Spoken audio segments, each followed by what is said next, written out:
దీప్తి తెలుగు అథ్లెట్ల కాశ్యం షట్లర్ నిత్యశ్రీ కంచుమూత పారా ఒలింపిక్స్ పతక స్ఫూర్తి అవమానాలు దాటుకుని నిత్యశ్రీ సియాటిక్ సులువుగా యుఎస్ ఓపెన్ బంగ్లా ఊట్ చేసింది.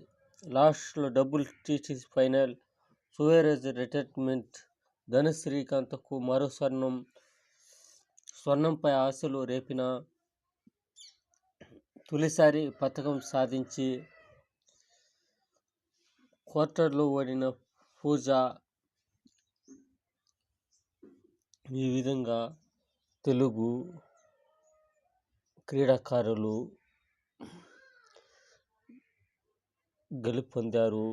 ఇదే విధంగా అందరూ